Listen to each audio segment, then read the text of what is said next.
Bienvenidos una vez más a la Escuela de Discipulado y en esta ocasión vamos a tener aquí la lección número 4, que es Fundamentos, que vamos en Fundamentos. Quiero recordarles una vez más, apreciados alumnos, que de acuerdo a lo que estamos viendo nosotros, hay una edificación total. Y hoy vamos a ver algo muy importante que es la Biblia. Quiero pedirles el favor una vez más, y se lo ruego encarecidamente, que por favor no deje de hacer su vida devocional diaria. ¿Qué es la vida devocional diaria? Lo que tú tienes que hacer diariamente, lo que ustedes tienen que hacer diariamente, que es, lo primero, orar, darle gracias a Dios, leer la palabra del Señor y discernirla en su cuaderno. Esta clase se está revisando semanalmente a través del grupo de WhatsApp que creamos para cada uno de ustedes con el maestro y los asistentes de clase, para que ustedes puedan allí, de acuerdo a lo que la conferencia que tengan con ellos, que ustedes puedan mostrar su devocional diario y también la tarea de hacer en casa, que es el cuestionario que está al final de cada capítulo. Así es de que les agradezco muchísimo que usted esté pendiente y la sintonía de esta clase. Bien, hoy vamos a mirar ahorita en esta lección, vamos a ver algo muy importante, que es la Biblia.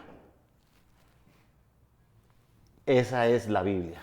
El libro que transformará la vida a aquel que la lea. No hay otro libro en el mundo que pueda cambiar absolutamente a nadie. Es la voz autorizada de Dios que puede transformar nuestras vidas. Así como lo hizo contigo, lo hizo conmigo. Esa es la palabra del Señor y es la que transforma nuestras vidas. Vamos a mirar lo que dice el diccionario de la lengua española acerca de qué significa Biblia allí en el diccionario. Dice el diccionario RAE, dice, es la Sagrada Escritura, o sea, los libros canónicos del Antiguo y Nuevo Testamento. Obra que reúne los conocimientos o ideas relativos a una materia y que es considerada el modelo ideal. Eso dicen ellos. Pero la seguridad que yo tengo es que es el libro que verdaderamente no es considerada. Debe ser el único libro que debe dirigir a todas las personas. Porque allí es donde está el conocimiento. Así como un avión tiene un manual para su funcionamiento, así como un reactor nuclear tiene un manual para su funcionamiento, así como una cama de cuidados intensivos tiene su manual para funcionamiento. O sea, cuando los pacientes están graves hay un manual que lo pueden leer las enfermeras, los médicos, todo. Tiene un manual. Así también nosotros tenemos un manual. Este mundo ha estado perdido porque nosotros nos hemos olvidado del manual de Dios. Por eso vamos a ver hoy, a través de esta clase, vamos a ver la importancia de la Biblia. Así es de que preparémonos para sumergirnos en este viaje tan maravilloso de lo que es la palabra del Señor. Antes de iniciar, mi oración continua es que el Señor permita que cada uno de ustedes que está recibiendo estas clases, el Señor pueda penetrar en su mente, en su corazón, ir a lo más profundo y transformar su vida. Las clases de escuela de discipulado no solamente lo preparan espiritualmente, sino lo preparan como persona. Eso es muy importante. Entonces, vamos a ver la importancia de la Biblia. ¿Qué es la Biblia? La Biblia contiene la voz de Dios y la revelación de Cristo. El personaje principal de la Biblia, desde Génesis hasta Apocalipsis, es Jesucristo. Además, contiene todas las leyes divinas para que nosotros podamos conducirnos con bendición y que aprendamos a tratar a las demás personas, que es el prójimo, como Dios nos enseña. Que aprendamos a tratar a nuestra esposa, a nuestros hijos, que aprendamos a vivir en comunidad, porque para todo el Señor tiene allí en la Biblia, para los hijos, para los matrimonios, para tratar con las autoridades, habla de los gobernantes, todo, absolutamente todo está en la Biblia. Además, la Biblia está recopilada en 66 libros, 39 en el Antiguo Testamento y 27 en el Nuevo Testamento. Tiene 1122 versículos. Esta Biblia fue escrita por más de 40 escritores que fueron inspirados todos por el Espíritu Santo. Por eso es que decimos que la palabra del Señor, la Biblia, es inerrante, porque la inspiración viene de Dios, una sola persona. Por eso es que no se contradice en ninguna de sus partes. Y es el libro que es el más actualizado, porque está hecho para el tiempo en que estamos viviendo. No es un libro anacrónico, es actualizado, es para la vida de hoy. Por eso nosotros debemos abordar con mayor alegría la lectura de la palabra del Señor. Entonces, como vemos aquí, fue escrita en un periodo más o menos de 1500 años, dicen los historiadores. Pero ¿qué más es la Biblia? Tiene aspectos que la distinguen de los demás libros. Y vamos a mirar cuáles son los aspectos que distinguen a la Biblia de los demás libros. Por ejemplo, es la revelación de Dios para el hombre, porque allí encontramos cómo fue la creación, porque nosotros no somos una evolución, eso sí, estamos viviendo en pleno siglo XXI, y por más hallazgos que ha tenido el hombre y más investigaciones, y donde la ciencia ha aumentado tanto y se ha sido transformada, y contamos con los computadores y todas las cosas, y todas las pruebas, la prueba del carbón 14 y todas las cosas esas, ninguno ha encontrado en dónde está el eslabón perdido. Esa propuesta que hizo Charles Darwin, y todavía con todos los avances, hace más de 200 años, y seguimos todavía pensando que nosotros venimos del mono. Y esto no es la realidad, porque si uno va donde los médicos, especialmente los médicos que conocen acerca de la parte del ADN, ningún animal se parece el ADN al de ningún ser humano. Es diferente. Así es de que nosotros no podemos seguir llevándole la contraria a Dios, aunque la ciencia tiene esto, pero nosotros sabemos que nosotros somos producto de la creación de Dios. Algo muy importante es que también habla sobre lo referente a la salvación del hombre. En Hechos 13 nos cuenta allí el apóstol Pablo cómo es que es la salvación de Dios. Hace una historia completa. Yo los invito a que lean ese capítulo y lo tengan en su corazón. Es muy importante entender cómo nosotros debemos de sostener cómo fue creado el hombre, porque comienza a ser un recuento de la creación, después viene por las familias, las personas que tuvieron un corazón conforme a Dios hasta llegar a Jesucristo, y qué fue lo que ocurrió en la cruz del Calvario, y por qué fue que vino el Hijo de Dios, y por qué fue que a los suyos vino y los suyos no lo recibieron. Entonces ahí está lo referente a la salvación. Está también lo referente a la verdad. El Señor dijo: yo soy el camino, la verdad y la vida. Nadie puede ir al Padre si no es a través de mí.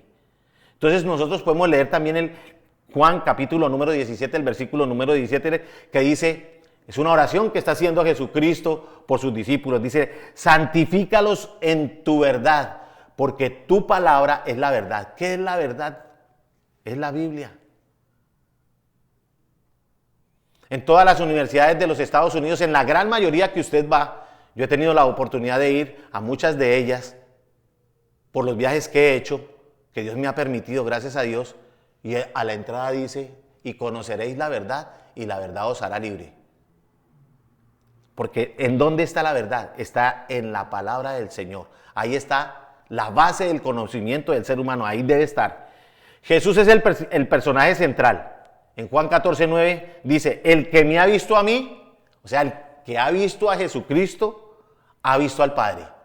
Eso es una tremenda bendición. Entonces, Jesús es el personaje central de la Biblia.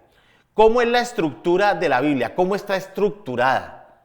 Entonces, la Biblia está estructurada desde Génesis hasta Apocalipsis, la forma como la hicieron, como se reunieron, una reunión, y decidieron cómo iban a colocar los libros y cuál debía ser el orden, porque anteriormente los libros estaban en rollos, pero después de que vino el conocimiento y la imprenta, en el año 1500, que fue Gutenberg el que inventó la imprenta. Entonces el primer libro que se imprimió fue la Biblia.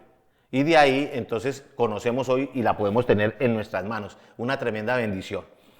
Los libros históricos y biográficos. Entonces los libros históricos y biográficos van desde Génesis hasta el libro de Esther, excluyendo Levíticos. Y los libros de la ley van desde Éxodo, Números, Levíticos y Deuteronomio. Los libros de poesía y sapiencia están los libros de Job, Cantar de los Cantares. Y ustedes seguramente no están viendo la diapositiva que yo estoy viendo, pero aquí se las muestro.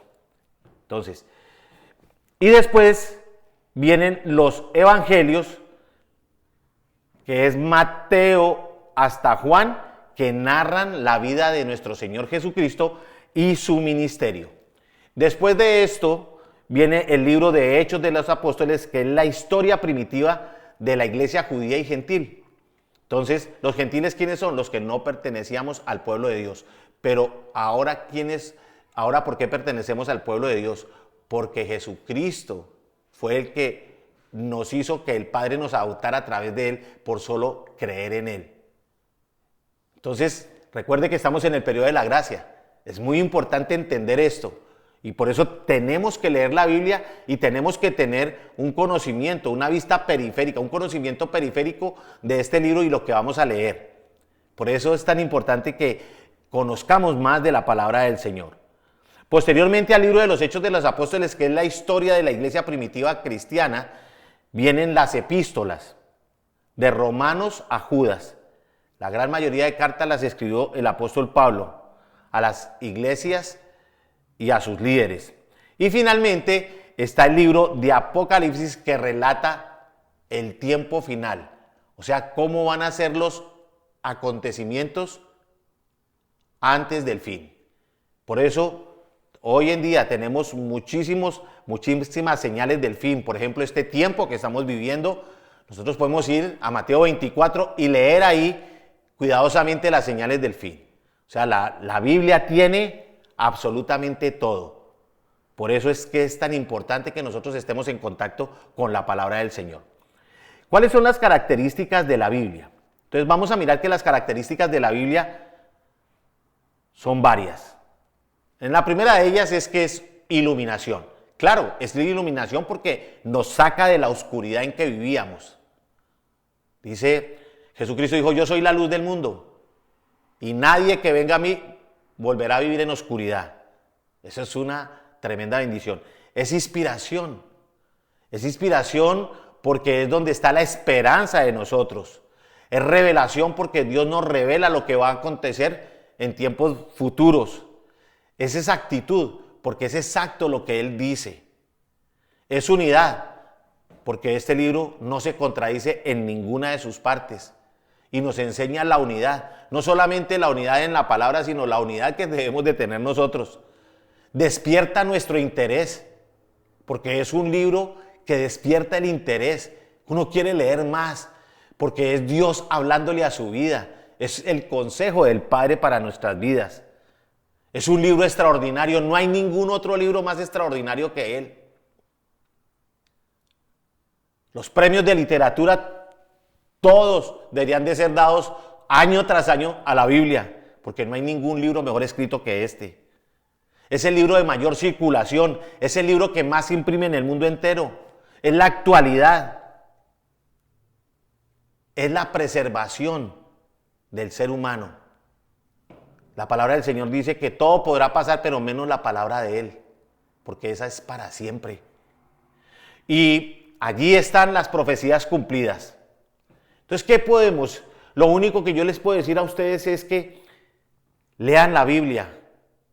La Biblia hay de varias traducciones. Hay traducción en lenguaje actual, hay traducción en nueva versión internacional, nueva traducción viviente, hay la Biblia hispana, hay Biblias de estudio, hay Biblias de diferentes tipos. Y usted las tiene todas disponibles en nuestra librería. Yo los invito a que cada uno de ustedes, ahora que se están capacitando para ser personas que le sirvan a Dios, que tengan la mejor Biblia. Así como nosotros nos preocupamos por comprar el carro más bonito o la casa más bonita, sería mejor que nosotros pensáramos en comprar la mejor Biblia.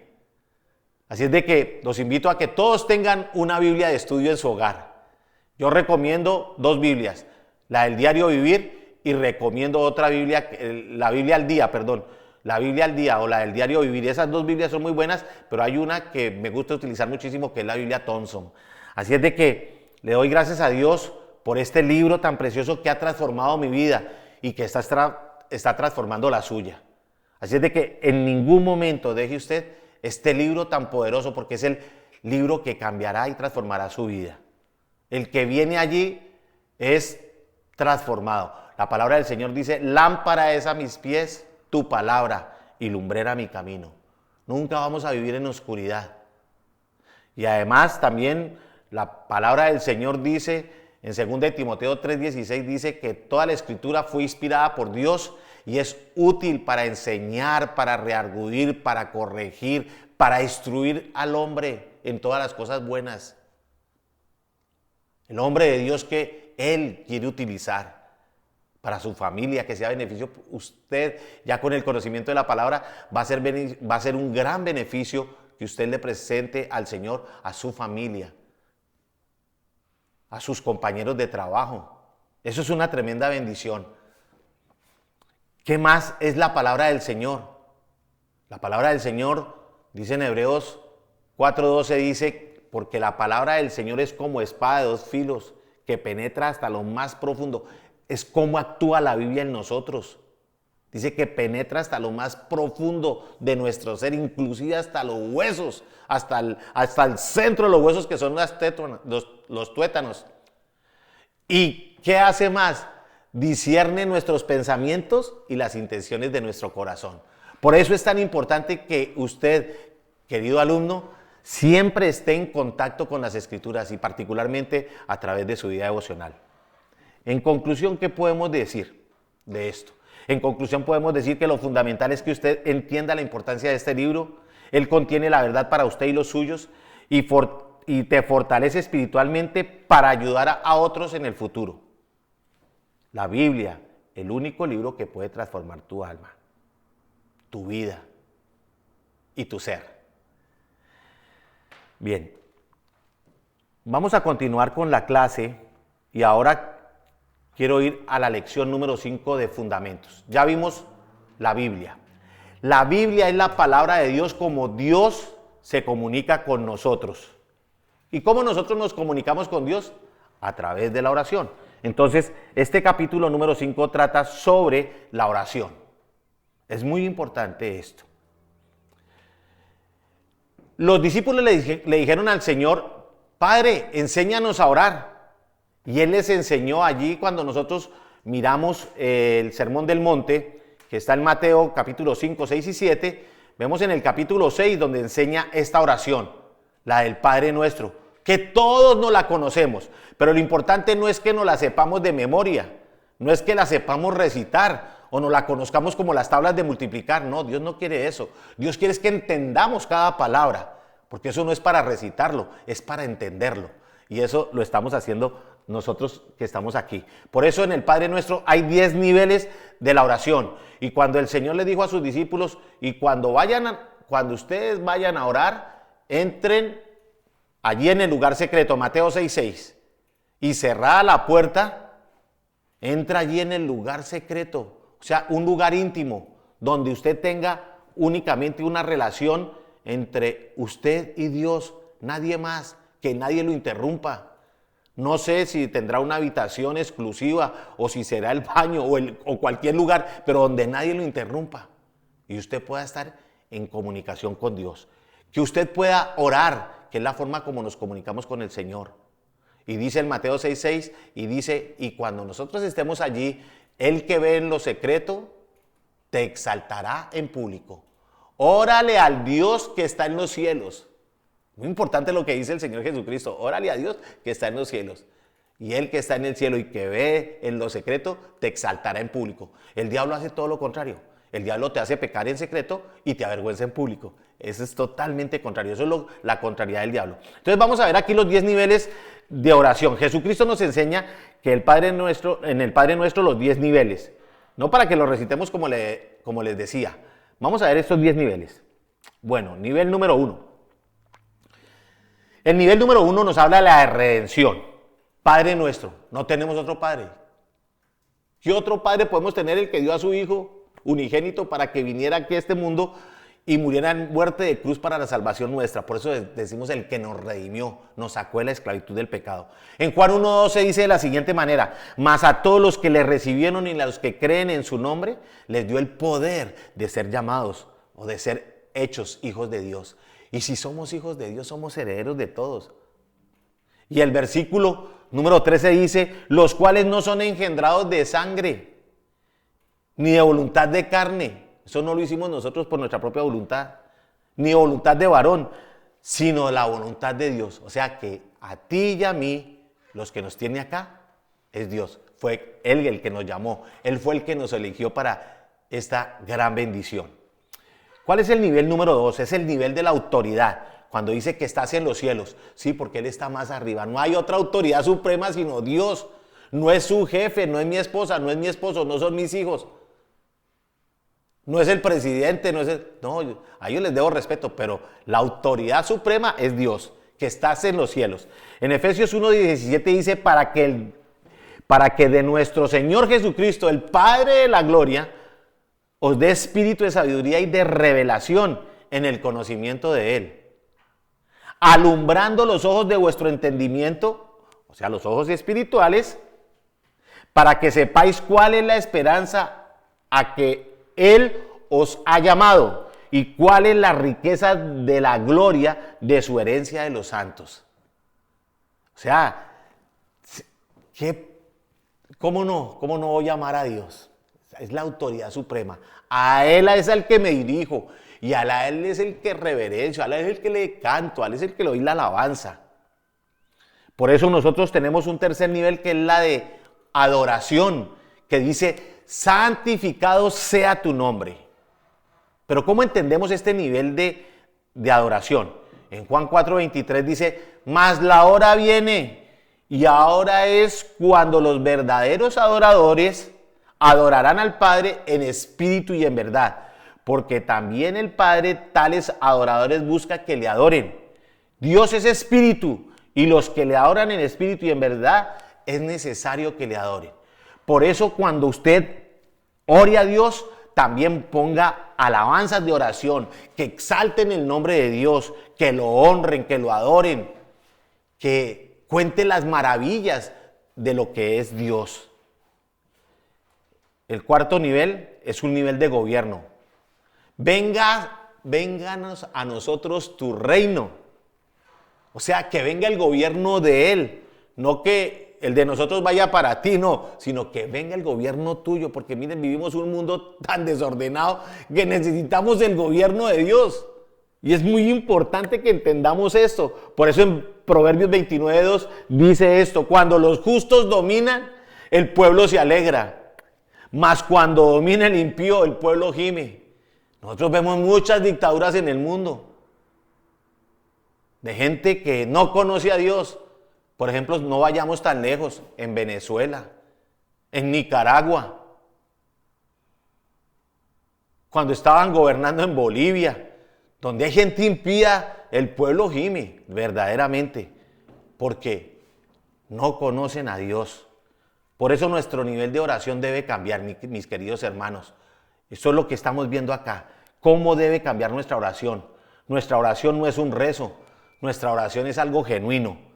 ¿Y qué más decimos? Hágase tu voluntad. Que se haga la voluntad de Dios, no que se haga la mía.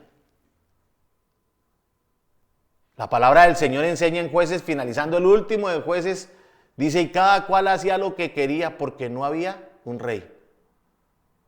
Nosotros necesitamos autoridades. ¿Y cuál es la autoridad de nosotros? La máxima es Dios. Por eso que se haga la voluntad de Él, no que se haga la nuestra. porque nosotros siempre hicimos lo que se nos dio la gana, pero ahora no, ahora estamos bajo el dominio de Dios y vamos a hacer es la voluntad de Dios. ¿Y cuál es la voluntad de Dios? Y esta es la voluntad del Padre, el que me envió, dice el Señor, que de todo lo que me diere no pierda yo nada, sino que lo resucite en el día postrero. La voluntad del Padre es que nadie se pierda, mas tenga vida eterna. Esa es la visión de mi Dios. Pero que mientras que estemos en esta tierra, que nosotros hagamos la voluntad de Él para que Él nos pueda bendecir y podamos reclamar las promesas que están en la Biblia, como lo vimos anteriormente. Nivel de provisión. El pan nuestro de cada día, dánoslo hoy. Todos los días necesitamos comer.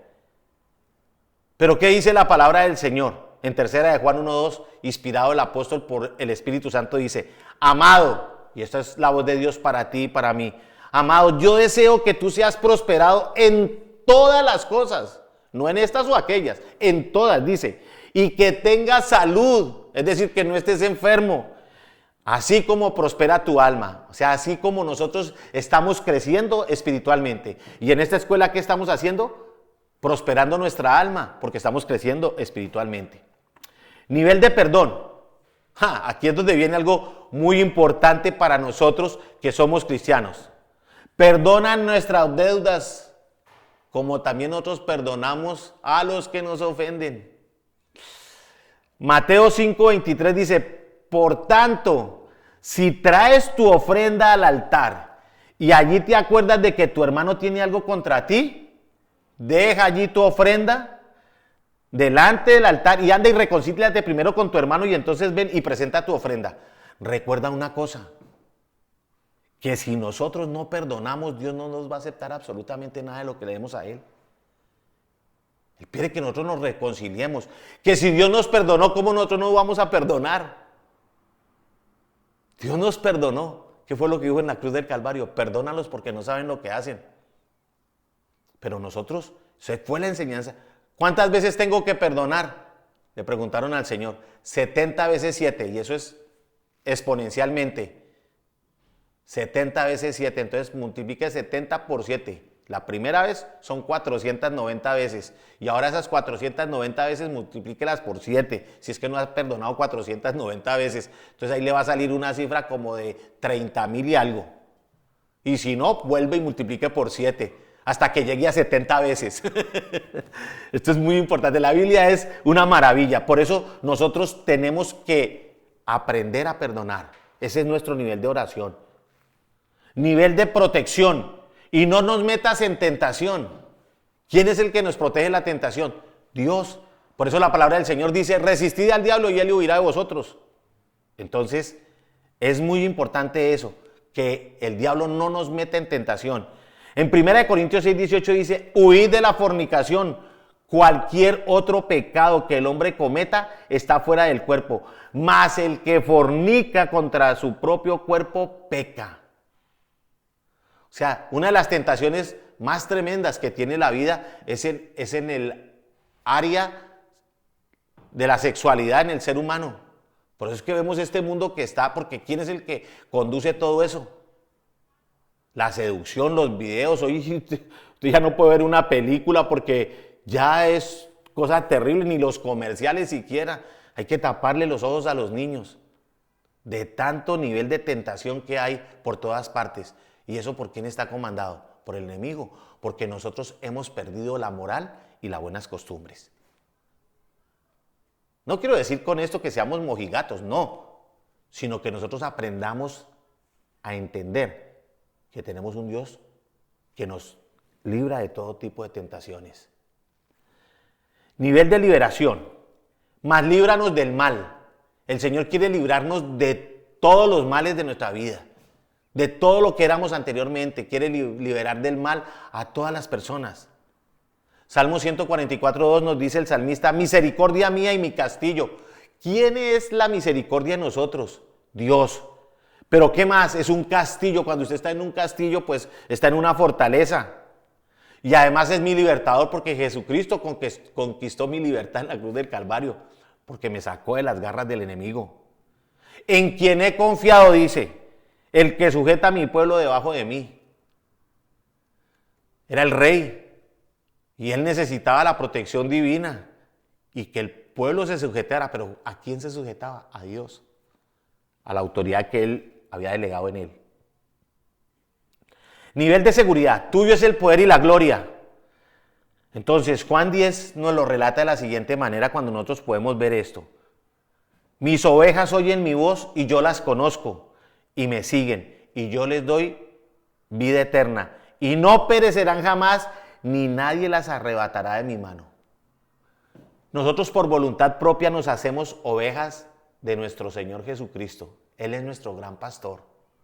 Por eso es que nosotros necesitamos orar todos los días, porque necesitamos la protección divina. Conclusión acerca de la oración. La oración es la forma como nosotros nos comunicamos con Dios. Esta debe ser considerada o debe ser dicha con sinceridad, o sea, que sea genuina. Es la forma de tocar el corazón de Dios. ¿De qué otra manera tú puedes tocar el corazón de Dios si no es a través de la oración? Es cuando tú te arrodillas, le clamas al Señor. Y si estás urgido por algo, dígale: Señor, no importa cuántas lágrimas derrame, pero derrámelas en la presencia del Señor. Ninguna de esas lágrimas van a pasar por alto por el Señor. Así es de que debemos orar con toda nuestra intensidad, con todo nuestro corazón. ¿Y cómo debe ser la oración? Debe ser disciplinada. Eso no debe ser de vez en cuando. Eso es de todos los días. Cuando te levantes y cuando te acuestes. Que no se vaya a separar Dios de tu corazón. Porque nosotros dependemos únicamente de Él. Y esa es la razón. Si yo dependo de Dios, pues todos los días voy a estar tomado de su mano.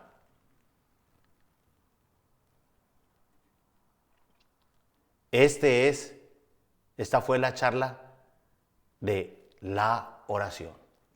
Ahora vamos a pasar a nuestro cuaderno de seminario, el otro cuaderno que estamos viendo aquí en esta charla. Entonces vamos a pasar vamos a ver la lección número 3 en seminario, y esa charla habla sobre protegiendo la estima propia. ¿Cómo se llama la charla? Protegiendo la estima propia. ¿Qué es la estima propia? La estima propia es proteger como Dios lo ve a usted, no como los demás lo ven a usted, porque los demás lo pueden ver a usted de una manera y lo pueden calificar de una manera, pero Dios nos ve como los hijos que somos de Él, hijos de Dios, así como Dios vio a su hijo que regresó, como ese hijo pródigo, lo ve, Él quiere darle lo mejor. Pero otras personas tienen baja autoestima. ¿Por qué? Porque se acostumbran a verse como los ve todo el mundo. Se ven en la pobreza, se ven en la necesidad, que no pueden hacer, que no pueden salir. No, Señor, tenemos que vernos como Dios nos ve. Por eso, protegiendo la estima propia. Veamos lo que nos dice la palabra del Señor. En la cruz el Señor hizo un gran intercambio. ¿Cuál fue el intercambio que hizo el Señor en la cruz? Nosotros le entregamos todo nuestro pecado y Él nos dio todas las bendiciones del cielo para desarrollarnos en esta tierra. Una tremenda bendición. Hicimos el intercambio de la enfermedad por la salud. Hicimos el intercambio de la riqueza por la provisión. Hicimos el intercambio del dolor por el amor.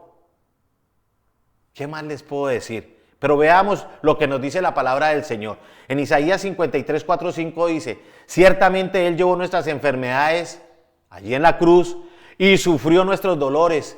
Y nosotros le tuvimos por azotado, por herido, de Dios abatido. Mas Él fue herido por nuestras rebeliones, fue molido por nuestros pecados. El castigo de nuestra paz fue sobre Él, y por sus llagas fuimos nosotros curados. Qué tremendo es ver esta palabra del Señor, de lo que Dios ha hecho por mí. ¿Cómo no voy a estar agradecido? ¿Cómo no voy a orar? ¿Cómo no voy a leer su palabra? ¿Cómo no voy a querer buscarlo todos los días? Él cuida mi estima propia.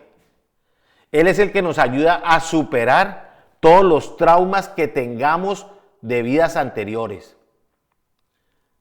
Él es el que nos ayuda a superar los problemas emocionales. Mire lo que dice Lamentaciones 5:7. Nuestros padres pecaron y han muerto, y nosotros llevamos su castigo. ¿A qué se está refiriendo esto? Al pecado original. Pero ¿cuándo es que se nos cambia la vida? Cuando nosotros recibimos a nuestro Señor Jesucristo. Cuando tú recibas al Señor Jesucristo en tu corazón, vas a superar todos los problemas emocionales. Va a recuperar su estima propia. Va a recuperarlas como Dios lo ve. Es que yo no puedo. Es que yo no sé hablar inglés. Es que soy pobre. Es que no tengo conocimiento, no he educado, no sé leer, no sé escribir. No, Señor. Dios le va a dar la fortaleza para que su vida pueda cambiar. Vamos a mirar lo que es la estima propia.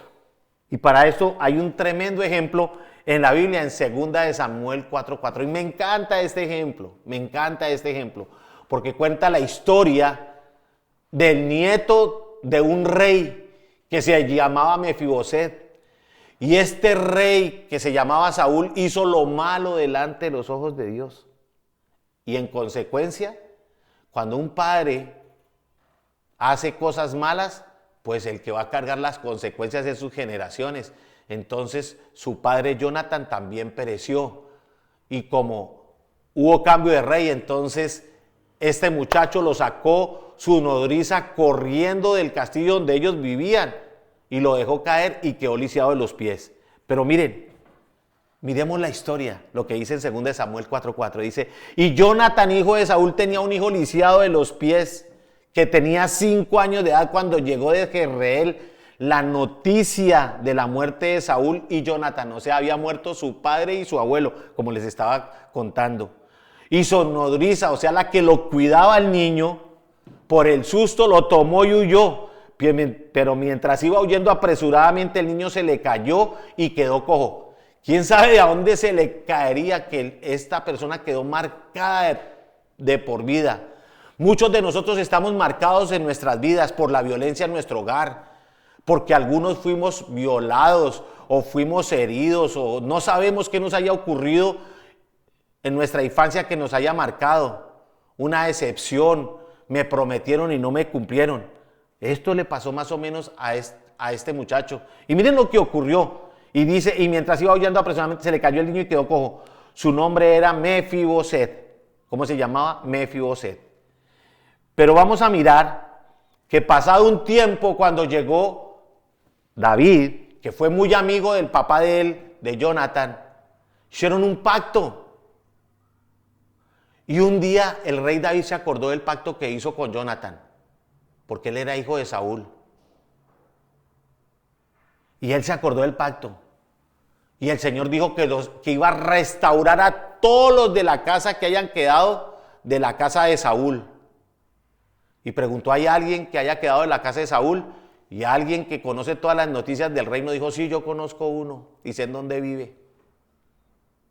Y sabía que vivía en Lodebar, un pueblo que la tierra no produce nada, árido. Y vivía escondido allí ese niño y podía él saber que su padre fue un gran rey, pero no podía decir nada por el temor. Y ya esto había nacido con él. Pero el Señor tuvo misericordia y a través de David restauró su vida. Pero cuando lo mandó llamar para restaurarlo, dice así la palabra del Señor, que vino Mefiboset, hijo de Jonathan, hijo de Saúl, a David, y se postró sobre su rostro y hizo reverencia. Claro, estaba delante del rey David, pero él cómo era cojo, y cómo vivía en unas condiciones horribles, en una pobreza extrema, y además con un defecto físico. O sea, eso es el equivalente a muchas cosas que nos han sucedido en nuestras vidas. Y dijo David a Mefiboset, y él respondió, he aquí tu siervo. O sea, lo llamó el Señor y dijo David, Mefiboset. Y él respondió, he aquí tu siervo. Y le dijo David, no tengas temor, porque yo a la verdad haré contigo misericordia por amor de Jonathan tu padre, y te devolveré las tierras de Saúl tu padre, y tú comerás siempre a mi mesa. Y él, inclinándose, dijo: ¿quién es tu siervo para que mires a un perro muerto como yo? Imagínense cómo se sentía él. ¿Cuál era el concepto que él tenía de sí mismo? Era como un pobre perro muerto. Muchas veces nosotros estamos en esa misma condición. No puedo salir de las drogas, no puedo salir de la pornografía, no puedo salir del adulterio, no puedo salir de la fornicación, no puedo salir de esta opresión, no puedo salir de la enfermedad. Entonces uno se hace un mal concepto de uno mismo, pero no. Nosotros debemos de saber que Dios tiene misericordia de nosotros. Cuando nosotros hemos recibido a nuestro Señor Jesucristo, Él tiene misericordia de nosotros y Él nos da todas las promesas porque Él llevó todas nuestras miserias, las llevó en la cruz del Calvario. Así es de que ahora somos más que vencedores. Esa es la verdad. Si alguno está en Cristo, nueva criatura es. Las cosas viejas pasaron y aquí todas son hechas nuevas. La estima propia, 1 Samuel 15, 17, 24. Y dijo Samuel: aunque eras pequeño en tus propios ojos, no has sido hecho jefe de las tribus de Israel, y Jehová te ha ungido por rey sobre Israel. Entonces Saúl dijo a Samuel: yo he pecado, pues he quebrantado el mandamiento de Jehová y tus palabras, porque temí al pueblo y consentí la voz de ellos. Perdona pues ahora mi pecado. Otra de las cosas difíciles que hay en la vida y que es tener estima baja es el orgullo. El Señor había escogido a Saúl como rey de Israel, pero él no hizo lo bueno y lo recto delante del Señor. Y quiso hacer las cosas por su propia mano. Es más, se tomó la autoridad del sacerdote. Esto sí que es terrible. Algo parecido lo podemos leer en Segunda de Crónicas, en el capítulo 26, donde habla sobre un rey que se llamaba Usías, que el Señor lo bendijo en todo, que era de edad de 16 años y gobernó 52 años a Israel. Pero un día se llenó de orgullo. Y Dios lo había bendecido tanto que se olvidó de Dios. Lo mismo le pasó a Saúl. Entonces, ahí es donde nosotros podemos ver que cuando nosotros nos olvidamos de Dios o cuando nosotros hacemos lo incorrecto, los perjudicados van a ser nuestra familia. Por eso es que muchos de nosotros vivimos, antes de que viniéramos al Señor, vivíamos horrible porque teníamos la influencia de nuestra familia. Y nosotros pensábamos que esa era la vida que nos iba a tocar, pero no. El Señor ha cambiado nuestras vidas. Un ejemplo de vida, por ejemplo, son nuestros pastores. Uno les escucha la historia de lo que Dios ha hecho en sus vidas y Él les transformó su estima propia. Ahora, no, porque cualquier persona dice: no, en el hogar que nací, aquí no vamos a ser nadie en esta vida. Pero no, Señor, el Señor ha transformado nuestras vidas, la tuya y la mía también. La estima propia, el temor es un espíritu demoníaco. Muchas veces nosotros tenemos temores y eso nos daña nuestra estima propia. Por eso la palabra del Señor dice que el ladrón no viene sino para hurtar, matar y destruir. Pero cuando nosotros tenemos a Dios, dice: yo he venido para que tengan vida y para que la tengan en abundancia. Nosotros ya sabemos qué es lo que el diablo quiere hacer, pero nosotros no le vamos a temer. No le vamos a temer. Estamos viviendo en tiempos difíciles. Y así dice la palabra: aunque estemos pasando por valles de sombras de muerte, no temeremos mal alguno, porque el Señor va a estar junto a nosotros. Él es el que nos va a reanimar, Él es el que nos lleva al otro lado, porque las cosas no duran para siempre, sobre todo para los hijos de Dios. ¿Qué más nos habla? La estima propia, la maldad de los padres recae sobre los hijos. En Éxodo 25 dice, miren el peligro de la idolatría. No te inclinarás a ellas ni las honrarás, porque yo soy Jehová tu Dios, fuerte, celoso, que visito la maldad de los padres sobre los hijos hasta la tercera y cuarta generación de los que me aborrecen. Pero también dice que nosotros debemos dejar la idolatría. El primer lugar es para mi Dios. porque Él es celoso, porque visita la maldad de los padres sobre los hijos hasta la tercera y cuarta generación. Como yo les colocaba un ejemplo en una clase anterior, como mi abuelo fue borracho, mi papá es borracho, yo soy borracho y mis hijos serán borrachos. Esa es una maldición. Y así son todas las maldiciones en la vida.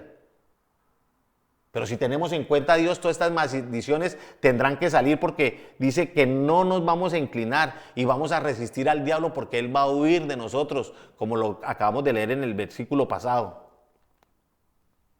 El perfecto amor de Dios vence todo el temor, ya no vamos a tener más temor, porque ahora tenemos el amor de Dios.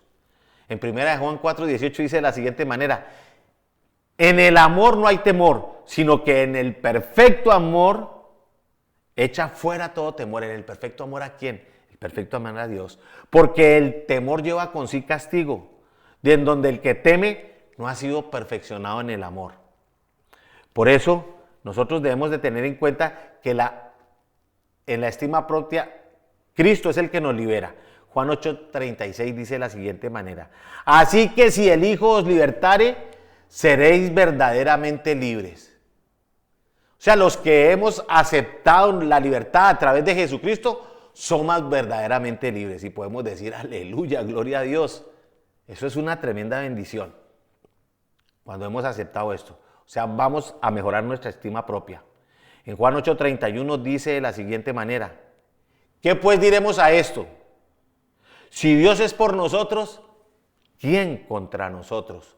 Si tú vas con Dios, que venga el que le suelten el que sea, pero ya estás con el Señor. Y caminando con Dios, nuestra estima propia será totalmente diferente. En Joel 25:26 dice: y os restituiré los años que comió la oruga. O sea, los años en que estuvimos andando mal, el Señor nos va a restituir todo. Así como al hijo pródigo, exactamente igual. Traigan rápido lo que necesita este muchacho y hagamos fiesta. Le restituyó, le cambió las vestiduras, le dio la autoridad, bueno, todo. Dios quiere trabajar en esa autoestima perdida, porque Él es el que nos restituye. Y por eso dice aquí en Joel: os restituiré los años que comió la oruga, el saltón, el revoltón y la langosta, y mi gran ejército que envié contra vosotros. Comeréis hasta saciaros y alabaréis el nombre de Jehová vuestro Dios, gloria a Dios, el cual hizo maravillas en vosotros, y nunca jamás será avergonzado mi pueblo. Nunca más el diablo te avergonzará, porque Dios lo va a llamar como Dios te ve a ti, como me ve a mí, no como nos ve el diablo. El diablo nos ve para las drogas, para el alcohol, para la fornicación, para el pecado, pero Dios no, Dios nos ve como hijos suyos. Y para eso fue que vino Jesucristo, para la salvación nuestra. Cristo nos libera y nos restituye. Miremos lo que dice 1 Corintios 2:9. Cosas que ojo no vio, ni oído yo, ni han entrado al corazón del hombre, son las cosas que Dios ha preparado para los que le aman. Usted nomás confía en el Señor, y el Señor es el que nos va a liberar absolutamente de todo. La estima propia de Cristo nos libera. 2 Corintios 14a dice de la siguiente manera: mas a Dios gracias. Nosotros tenemos que darle gracias a Dios siempre y en todo lugar, el cual nos lleva siempre en triunfo en Cristo Jesús. O sea que cuando nosotros caminamos con Jesucristo, entonces nuestra estima propia va a cambiar, porque Él nos lleva de triunfo en triunfo. Eso es muy importante. El Hijo acude al Padre. Entonces volviendo a esta parábola del Hijo pródigo que ya la vimos, nosotros miramos en el versículo 17, dice que Él recuperó la lucidez. ¿Pero por qué recuperó la lucidez? Porque volviendo en sí dijo: ¿cuántos jornaleros en la casa de mi Padre tienen abundancia de pan y yo aquí perezco de hambre? Pero ¿qué más ocurrió allí? Tomó una decisión, porque no solamente recuperó la lucidez, sino tomó una decisión, accionó. Entonces Dios quiere recuperar en nosotros lo que habíamos perdido, la estima propia. Por eso dice él, me levantaré, iré a mi padre y le diré, Padre, he pecado contra el cielo y contra ti. Tomó esa decisión, tomó una decisión. Pero ¿qué más sigue diciendo? Dice que se arrepintió, porque es muy importante el arrepentimiento y ya vimos el arrepentimiento. Ya no soy digno de ser llamado tu hijo, hazme como a uno de tus jornaleros. El Dios, cuando nosotros acudimos al Padre, Él quiere ver esto, que nosotros recuperemos la lucidez, porque anteriormente estábamos en tinieblas, pero tomamos la decisión, o sea, la conducta de ir, la diligencia de ir al Padre, y se arrepintió. Así como todos vinimos a un encuentro, estuvimos en el posencuentro y ahora estamos capacitándonos aquí en la Escuela de Líderes para poder presentar a ese Dios de la gloria a otras personas, comenzando por nuestra familia, porque Dios te quiere usar, Dios nos quiere usar a todos. El padre restaura al hijo. En Lucas 15:20 dice, y levantándose vino a su padre, y cuando aún estaba lejos, lo vio su padre y fue movido a misericordia, y corrió y se echó sobre su cuello y lo besó. Dios está más cerca de lo que nosotros nos imaginamos. Lo único que tenemos es que tomar la decisión. El padre restaura al hijo. El padre aceptó su confesión, recuerde. Le revolvió todos sus derechos. Hace un acto de redención prototipo de Jesús porque mataron un becerro, que es el sinónimo de sacrificio de Jesús en la cruz del Calvario. Y ahí fue donde él pasó de muerte a vida. ¿Qué fue lo que dijo? Este era mi hijo muerto este era mi hijo que estaba muerto, pero hoy ha vuelto a vivir. Eso es lo que Dios quiere hacer con todos nosotros.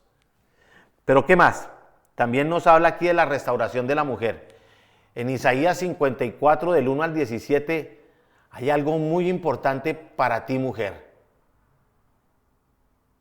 Dios quiere superar la esterilidad. Dice, regocíjate, oh estéril, la que no andaba a luz, la que no levanta canción y da voces de júbilo, la que nunca estuvo de parto, porque más son los hijos de la desamparada que los de la casada, ha dicho Jehová. Tenga en cuenta usted esto que es muy importante. ¿Y qué más dice? En el versículo 2 dice, ensancha el sitio de tu tienda y las cortinas de tus habitaciones sean extendidas. No seas escasa, alarga tus cuerdas y refuerza tus estacas. O sea, una proyección de acuerdo como tengamos nosotros la fe. Es muy importante. Y aquí está hablando es a la iglesia de Jesucristo, está hablando a los hijos de Dios, a todos. Tanto a la mujer como a todo el mundo, le está hablando el Señor. Nos da que nosotros tengamos una proyección de acuerdo a nuestra fe.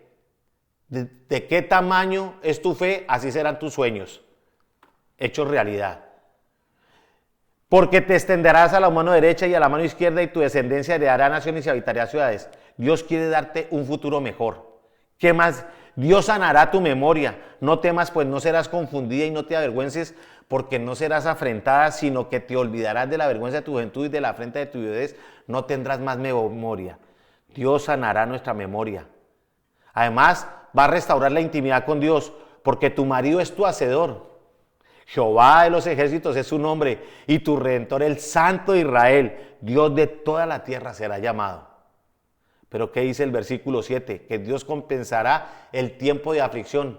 Esos tiempos malos que vivimos, el Señor los va a compensar. Por un breve momento te abandoné, pero te recogeré con grandes misericordias. Imagínate todo lo que va a hacer Dios con cada uno de nosotros. Además, conocerás a un Dios amoroso. Vamos a conocer a un Dios amoroso. No necesitamos amor de nadie, necesitamos primero el amor de Dios. Con un poco de ira escondí mi rostro de ti por un momento, pero con misericordia eterna tendré compasión de ti, dijo Jehová tu Redentor. Pero también dice que va a llenar tu casa de adornos y protección a la familia. En el versículo dice, tus ventanas pondré piedras preciosas, tus puertas de piedras de carbunclo y toda tu muralla de piedras preciosas. Es decir, Dios nos va a proteger, pero también dice que nos va a prosperar porque son riquezas. Nos va a dar paz en el hogar. Y todos tus hijos serán enseñados por Jehová y se multiplicará la paz de tus hijos. Tremenda bendición. Dios mío, mi querido hermano, usted debe siempre, no solamente quedarse con esta lección, que le estoy impartiendo en este tiempo, sino además debe estudiarla y meditarla, revisarla y releerla, que pueda contestar bien sus cuestionarios para que esta palabra se fije en su corazón y nunca se vaya de allí. Dios te mantiene lejos de la opresión y el temor. Con justicia serás adornada, estarás lejos de opresión porque no temerás y de temor porque no se acercará a ti. Eso dice el versículo 4. ¿Y qué dice el versículo 17? Ninguna arma forjada prosperará contra ti. Ninguna. Y condenará toda lengua que se levante contra ti en juicio. Esta es la herencia de los siervos de Dios y su salvación de mí vendrá, dijo Jehová. O sea, póngale la firma. Lo que dice Dios no falla. Llevando toda carga ante el Señor.